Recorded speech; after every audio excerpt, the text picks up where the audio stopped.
Welcome in to Week 8 edition of our Game of the Week reveal here on 6 Plus. My name's Ethan Love, joined here with Sydney Wicker. Sydney, I missed Friday Night Lights last week, and it seemed like a bad week to miss, honestly. A lot of rivalry games happened, but it was my birthday, so sorry. I had to get up out of here for a couple days. No worries. What did I miss? Such a good week. So many good games. It was rivalry week too for so many of our teams. Mahia Grossbeck was our game of the week last week, and that one really lived up to the hype. Mahia got their first win of the season, which was huge. So that was so fun. Adrian had a really good time out there, not only getting to see the Navasota River sign in person, but to hand out our game of the week trophy on top of that was so cool. And then Lorena Robinson, classic rivalry. That one was back and forth early on. Robinson ended up pulling it out there in the second half. Really, La Vega, after a tough non-district slate, comes into district and gives Gatesville their first loss of the season, which was huge. Yeah.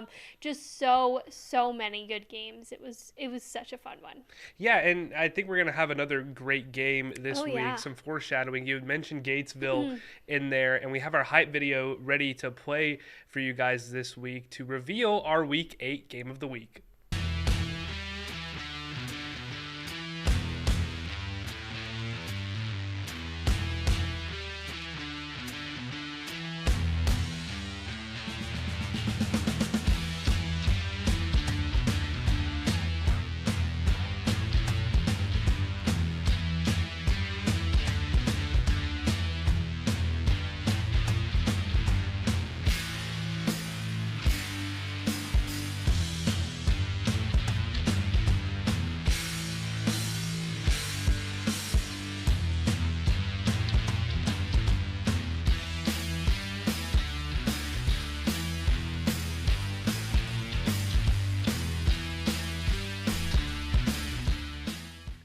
Yes, Sydney, we mentioned them a little bit earlier in the show, but Gatesville is going to look to bounce back after their first loss of the season to La Vega last week as they play Lorena. And let's go ahead and start with Gatesville because they're the away team. Sydney, how can they get back on track this week? Yeah, you mentioned bouncing back. That's something Lorena's going to look to do this week as well. But specifically when it comes to Gatesville, I think it's going to be continuing to stay disciplined on defense. You know, this was the most points that they've allowed in a game against La Vega. La Vega is just such a good team. They're so lethal on so many levels.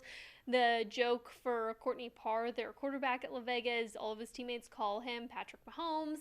You know, he's a guy who can sling it, he can run, he's a big guy. So La Vega is always going to be tough. Plus, when they play teams like Stephenville, who's usually a contender in the state playoffs, like, it's just so tough playing a La Vega team that it really was so tested early on. They've really seen it all, and that was a tough way for Gatesville to open up their district play. But with first year being led by head coach Jose Aguirre, he's really dominated and continued his defensive mindset in such a high level with his guys while also maintaining that head coaching role. But Gatesville just seems to play best when they throw it through the air, or they haven't truly established a run game that we've noticed. You can see here so many key passes that they're able to get the ball up in the air, and I think for this team, continuing their fundamentals on defense is going to be huge going into this game, and also making sure that they establish throwing the ball through the air is something head coach Jose Aguirre is hoping to see from his guys. Limit the big play, and then we got to bounce back offensively and make sure we can get things going. And again, it's about, for us, how can we make sure that we are getting the most out of our kids? As a team, are we doing everything possible to be as good as possible every single phase of the game? So I think if we can stay focused on that and then try to limit Lorena's big plays, we'll be okay. Lorena, on the other hand, is also trying to bounce back this week, and I've seen their quarterback, Jackson Blansett, at one of the games I've been to in Sydney. He is an absolutely towering figure. You can spot him out from the entire football team pretty quickly, and he's been absolutely electric this season for the Leopards. Oh gosh, he is unreal. We have to nominate this kid for Player of the Week sometime soon because he is huge, and I finally got to see him in person this week. You guys come back to the newsroom and you're like, you gotta check out Lorena's quarterback. This guy's huge, or he's awesome, and all these great things about Jackson Blansett. But I finally got to see it with my own eyes, and you guys are so right. I literally made a joke last Friday. Can you nominate a high school kid for the Heisman? Because check this out, Ethan. Literally right here, he hurdles a guy. A quarterback hurdling in a game. Are you kidding me? No, he's nice. I could not believe it. I was like, okay, yeah, if there's Heisman votes going out for high school players, let it be for Jackson Blansett because this guy is unreal. Such a key figure for Lorena and this team. Obviously, they've had a tough slate early on. They're going to be looking to bounce back after back-to-back losses to both Lampasas and Lorena. And I think if they want to get the job done, it's going to start with their QB.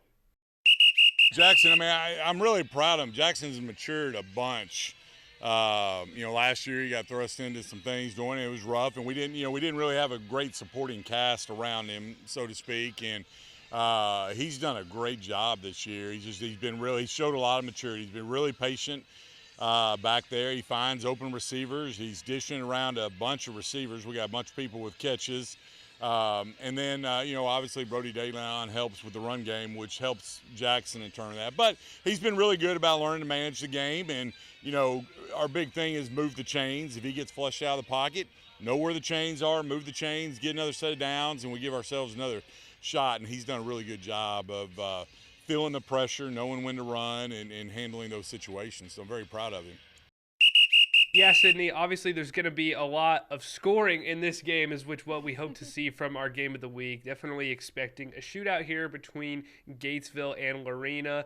But what are some other games that we can look forward to this week that we're probably going to be out, but not quite our game of the week? Yeah, so many good ones. Again, like we say, it's so hard to keep picking these because we're having so many good ones.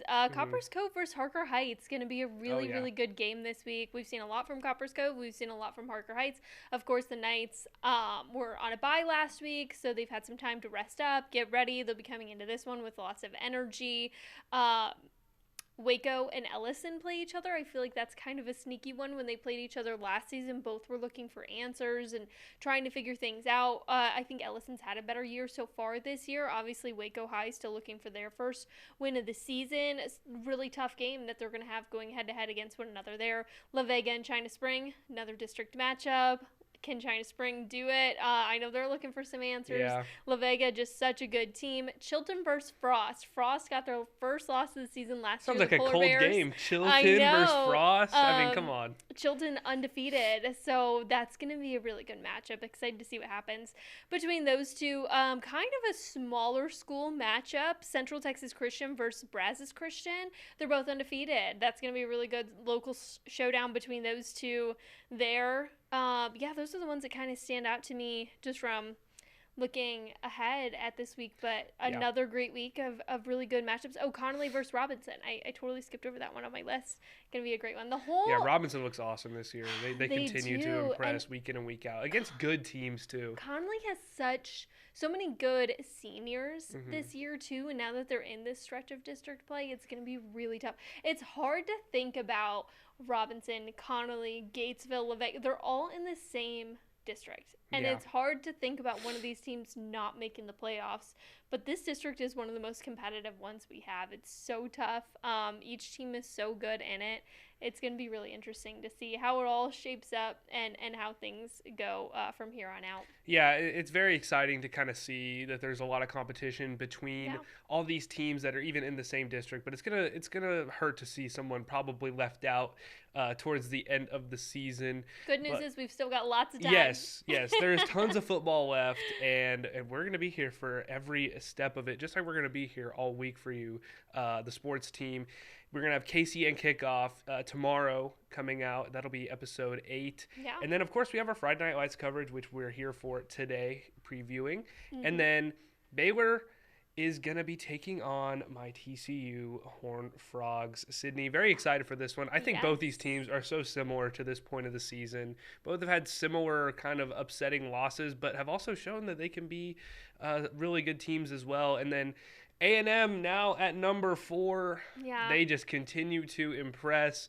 It's really fun to watch the Aggies right now, and Marcel Reed is playing himself into the Heisman conversation for sure. So we'll have coverage from that on Saturday, and then Sunday Night Football. Again, my 49ers will be playing the Atlanta Falcons, so that'll be a good one as well, which you can watch right here on KCEN. But I think, Sydney, that's going to do it for us this week. You got anything else? No, I think that's it. Exciting week of more football, and rivalry week was last week for our high school teams, but excited for that rivalry showdown between Baylor and TCU. Yeah, I'm very excited, and we'll see you on Friday in Lorena for our Game of the Week. Friday Night Lights Game of the Week is sponsored by Astound, Members Choice Credit Union, and Hillsborough Ford.